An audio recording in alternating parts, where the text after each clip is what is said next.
কেমন হয় যদি 10 টাকায় একটা পুরনো শাড়িকে নতুন লুক দেয়া যায়। হ্যালো এভরিওয়ান, আসসালামু আলাইকুম। কেমন আছেন সবাই? This is Mitu. Welcome to my another new dress making video. আমার এই শাড়িটা ছিল 21শে ফেব্রুয়ারিতে নেয়া, একেবারে সলিড একটা ব্ল্যাক শাড়ি। মোটামুটি শাড়িটা 2-3 বার পরে ফেলছি, তো ভাবছি একই রকম শাড়ি তো বারবার পরা যায় না, কিংবা নিজেরও ভালো লাগে না, সেই কারণে এটারে নতুন লুক দেওয়ার চেষ্টা করলাম। কালো শাড়ির উপরে কালো কলম দিয়ে আঁকাআঁকি করলে তো দেখা যায় না, আর আমার সাদা কালির কলমটাও শেষ হয়ে গেছে। তো এই মুহূর্তে কি আর করার, তখন আমি লিপ লাইনার দিয়ে এঁকে ফেলছি। কাজের সময় আমি অন্য কিছুর আশায় বসে থাকি না, হাতের কাছে যেটা পাই সেটা দিয়ে কাজ সেরে ফেলি। শাড়িটার শোল্ডারের দিকে যে অংশটা থাকবে সেখানে 3-4টা ফুল, কয়েকটা পাতা থাকবে। শাড়ির বাকি অংশে এবং আঁচলে একটা একটা করে ফুল দিব। প্রত্যেকটা ফুল হাইলাইট করছি চেইন স্টিচ দিয়ে, আর মাঝখানে দিয়েছি কাঁথা স্টিচ। পৃথিবীতে যত স্টিচ আছে এর মধ্যে সব থেকে সহজ এবং সুন্দর আমার মনে হয় এই কাঁথা স্টিচ।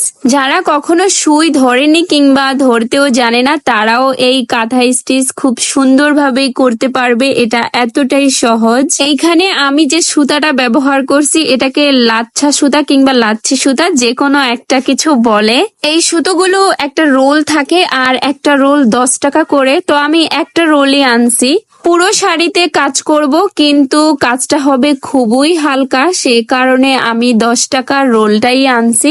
পুরো শাড়িতে কাজ করতে আমার 6 থেকে 7 ঘন্টা লাগছে। এই শাড়িটাতে কাজ করার অনেক দিনের শখ ছিল, কিন্তু সময় হচ্ছে না করে এইবার হয়েই গেল।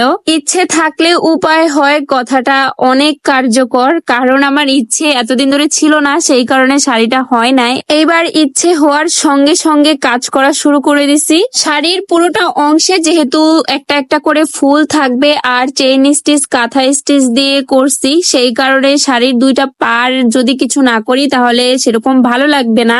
শাড়ির পাটাও বেশ সিম্পলি রাখতে চাইছি, সেই কারণে 3টা লেয়ারে কাঁথা স্টিচ করেছি। শাড়িতে এত কিছু করার পরে আমার মনে হলো যে শাড়ির যে আঁচলের অংশে একটু টার্সেল বসানো উচিত। শাড়িতে কাজ করার জন্য যে আমি 1 রোল সুতা আনছি সেখানকার অর্ধেক দিয়ে পুরো শাড়িতে কাজ করছি, আর অর্ধেক দিয়ে এই যে টার্সেল গুলো জয়েন করে নিছি। শুধু সুতা দিয়ে টার্সেল করলে কিরকম লাগতো আমি জানি না, কিন্তু একটু বেশি সৌন্দর্যের জন্য টার্সেলের সাথে 3টা করে বিটস জয়েন করছি।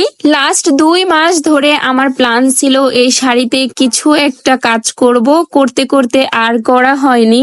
এইবার মনে হওয়ার সঙ্গে সঙ্গেই কাজে লেগে পড়ছি। পরে কোনো কাজ করব ভেবে আমরা সবাই যে কোনো কাজ ফেলে রাখি, কিন্তু ফেলে রাখা উচিত না, তাহলে ওই কাজ দেখা যায় যে আর হয় না। সেই জন্যই সময়ের কাজ সময় সেরে ফেলা উচিত। তবে আমার এক্সপেকটেশনের চাইতেও আমার শাড়িটা বেশি ভালো লাগছে আমার কাছে। টুকটাক শখের বশে হ্যান্ড এমব্রয়ডারি করা হয়, কিন্তু এটাই প্রথম আমার এত বড় শাড়িতে হ্যান্ড এমব্রয়ডারি করেছি। শাড়িটা কমপ্লিট হওয়ার পরে আমার অনেক অনেক ভালো লেগেছে। আমার এই শাড়িতে হ্যান্ড এমব্রয়ডারি কেমন হয়েছে সবাই জানাবেন, কারণ এটাই আমার প্রথম শাড়িতে এমব্রয়ডারি ছিল। ভবিষ্যতে আরো কোনো নতুন শাড়িতে কাজ করব। সবাই ভালো থাকবেন, সুস্থ থাকবেন। আজকের মতো টাটা।